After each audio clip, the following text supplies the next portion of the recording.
Le thème de ce dimanche, avec les lectures, c'est l'humilité. Et l'Écriture nous indique que l'humilité est le secret de Dieu, le secret des amis de Dieu, le secret de l'équilibre. Bien sûr, le don le plus important, c'est l'amour, mais que serait un amour qui n'est pas humble?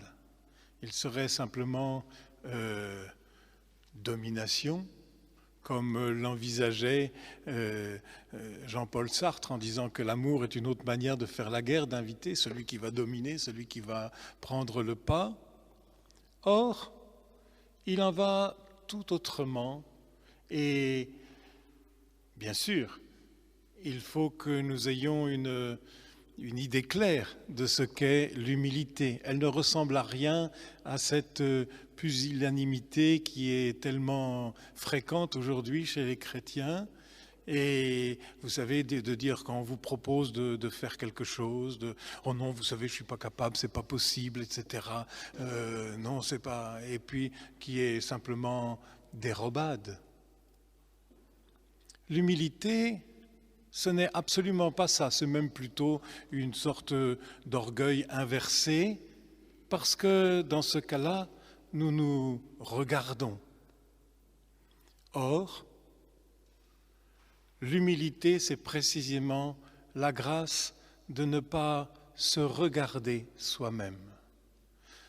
Vous savez bien, Saint Pierre, invité à marcher sur les eaux, au moment où il se regarde, c'est fini, il coule.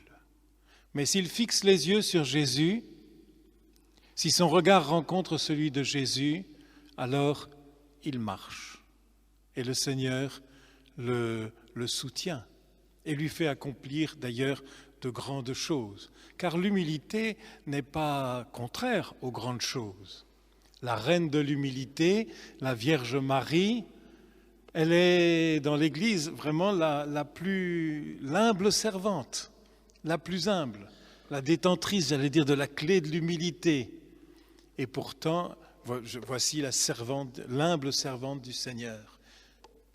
Et pourtant, dans le verset suivant, elle n'a pas peur de dire « Le Seigneur fit pour moi de grandes choses. Toutes les générations me diront bienheureuse. » Elle ne manque pas d'air, vous allez me dire. Seulement, c'est la vérité. Car l'humilité, dont le mot vient de l'humus, la terre, cette terre qui est féconde, cette terre, l'humus, c'est la terre où il y a toute la possibilité de germination. Eh bien, l'humilité, elle est simplement accepter la vérité.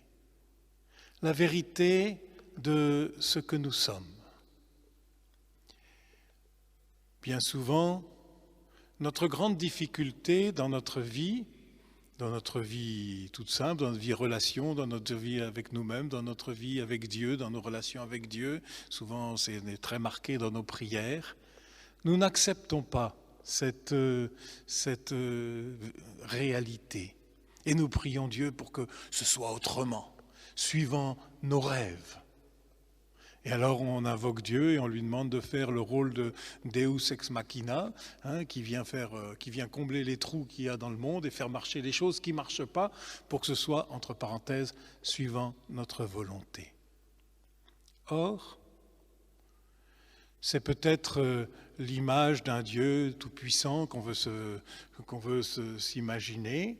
Et la tentation est grande d'ailleurs d'invoquer Dieu et de cette force de Dieu qui va tout rétablir, qui va mettre les choses dans l'ordre que nous avons inventé, que nous tirons suivant notre lecture des Écritures, mais que nous voudrions que ce soit comme ça.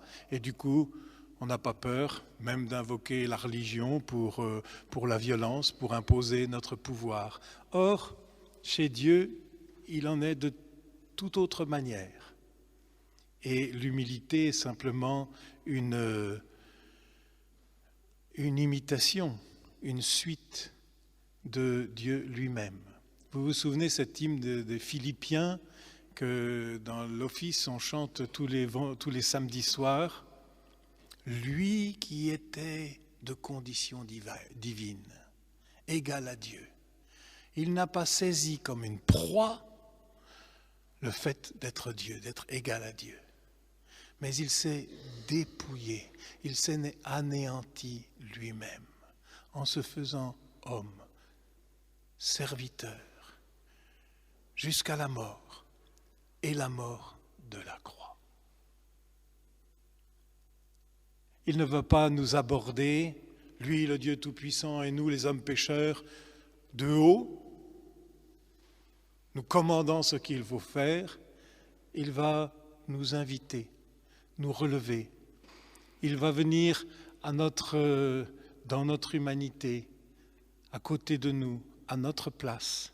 Il va prendre sur nous le péché et nous inviter à grandir. Dieu, j'allais dire, ne fait pas abstraction de notre faiblesse, du mal, des péchés qui sont en nous. Mais il ne se laisse pas limiter par elle. Car notre réalité, c'est celle de notre faiblesse, mais celle aussi de la beauté de la création, du geste créateur dans lequel Dieu nous a fait naître.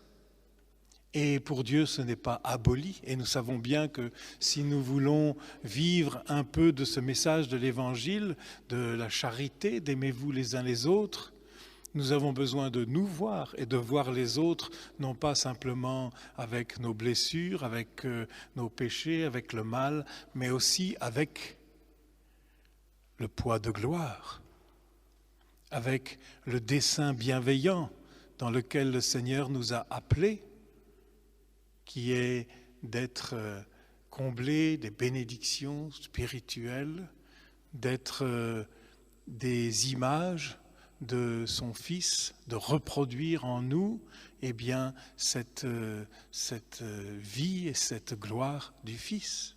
Et dans les relations fraternelles, je vous disais, nous sommes appelés à voir, à accueillir la présence de Dieu aussi dans l'autre, en nous aussi, sans se faire d'illusions sur ce que nous sommes. Ce n'est pas cela. Mais justement, c'est parce que nous sommes pécheurs qu'il est venu, qu'il nous a aimés, qu'il est venu à nous et pour nous relever. Alors cette humilité, elle demande d'accepter, oui, notre réalité et de découvrir aussi les dons que le Seigneur a faits à chacun d'entre nous pour que nous puissions les faire fructifier. Et vous savez bien, cette humilité du Seigneur, dans l'hymne que je vous citais tout à l'heure des Philippiens, à cause de cet anéantissement, à cause de ce dépouillement, à cause de ce fait de coller à notre réalité, c'est pourquoi Dieu l'a exalté au-dessus de tout nom. Et ce c'est pourquoi, c'est lui qui est important. Notre acceptation de notre condition, à la fois de pécheur et, comme dirait le pape François, de pécheur pardonné, de pécheur aimé, relevé par le Seigneur, elle nous ouvre des horizons absolument extraordinaires. Et on voit comment cela fructifie dans la vie des saints, qui peuvent porter du fruit et du fruit en abondance. Et vous savez bien que dans l'Évangile, nous sommes tous appelés à porter à notre mesure, suivant notre espèce, comme dirait le texte de la création, pour chaque créature vivante, que nous puissions porter un fruit infini, un fruit de gloire.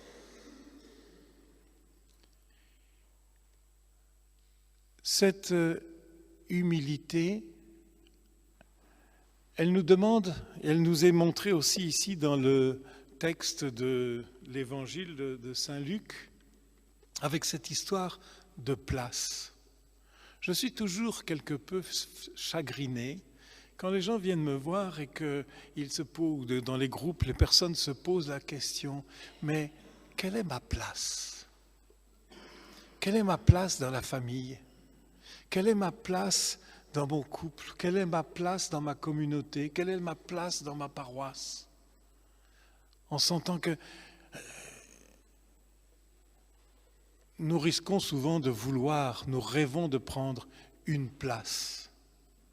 Mais ici, le Seigneur, qu'est-ce qu'il indique? Ce n'est pas simplement une question de politesse, une question de savoir-vivre, comme l'avaient déjà annoncé les livres de sagesse, qui ont des passages à peu près similaires à celui-ci. Mais ici, chez saint Luc, eh bien, c'est un passage qui, vous voyez, qui parle des noces. Et quand on parle des noces, c'est tout de suite les noces du royaume, les noces de l'agneau, c'est-à-dire de notre entrée dans le royaume. Si nous voulons ravir notre place, la prendre, inventer le personnage auquel nous rêvons et que nous devons accéder, eh bien, nous ne sommerons pas dans la logique du Seigneur, car les dons du Seigneur, nous ne les prenons pas.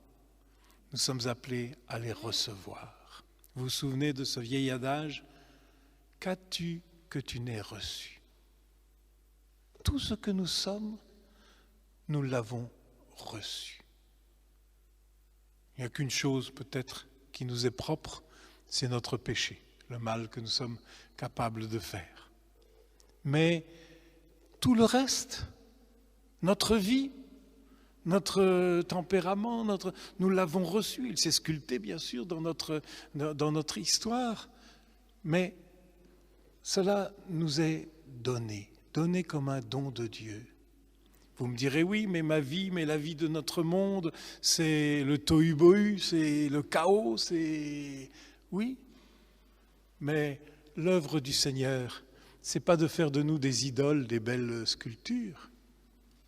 L'œuvre du Seigneur, c'est de nous créer, de nous recréer. Vous vous souvenez, dans la Genèse, quand on parle du chaos originel, il y a l'Esprit Saint qui volette, qui plane, qui volette au-dessus des eaux.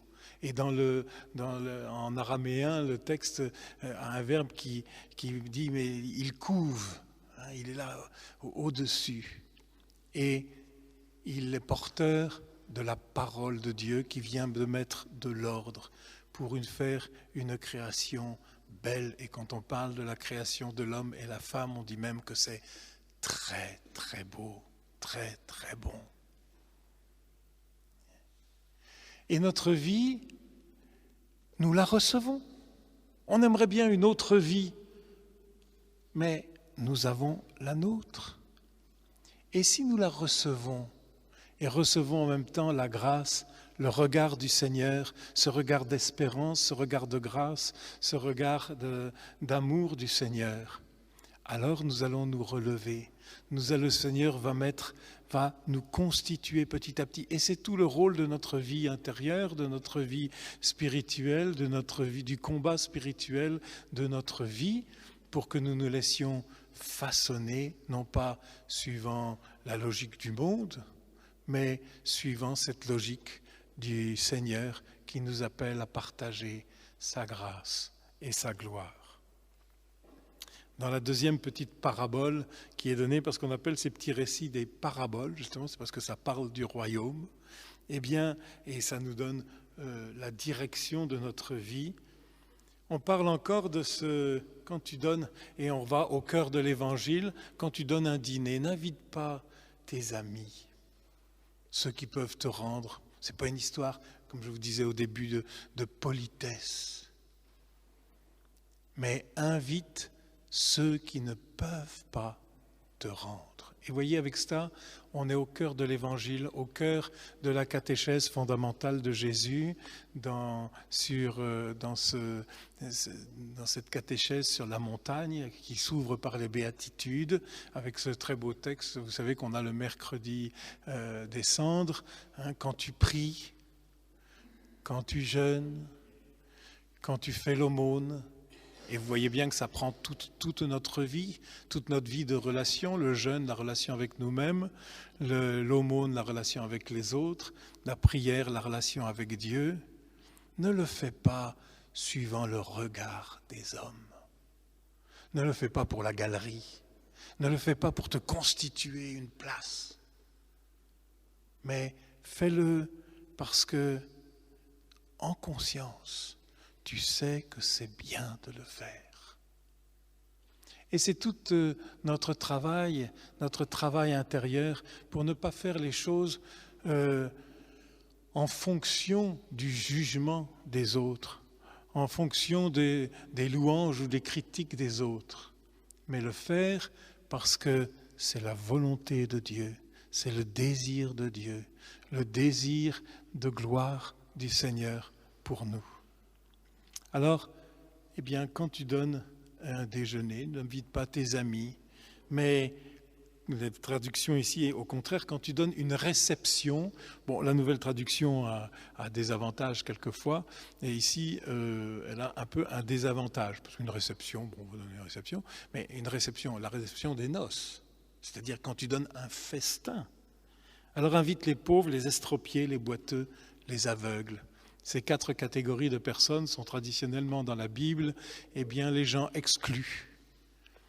Exclus soit par leur condition de handicap, soit parce qu'ils sont mal pris dans la vie, les pauvres, etc. Et c'est ceux qui sont exclus, et ça remonte à une vieille malédiction de David, quand il a pris la ville de Jébus, devenue Jérusalem, où parce qu'on nous avait dit, même les aveugles, les estropiés, ils vous repousseront. Alors, du coup, ils étaient exclus dorénavant dans le temple, exclus de la communauté, exclus même de la ville de Jérusalem à certains moments, alors que le Seigneur dit, mais non, si tu donnes à ceux qui ne peuvent recevoir, alors tu seras comme le Seigneur. Alors, tu seras bâtisseur du royaume. Alors, tu seras avec un cœur doux et humble, comme dit le petit antienne de l'Alléluia. Tu pourras vraiment partager, être acteur du royaume. Demandons au Seigneur, demandons à Marie de grandir dans cette humilité, d'apprendre à recevoir le don de Dieu et à le faire grandir, bien sûr, avec la grâce de Dieu, pour que nous puissions réaliser pleinement notre vie chrétienne, notre vie humaine. Amen.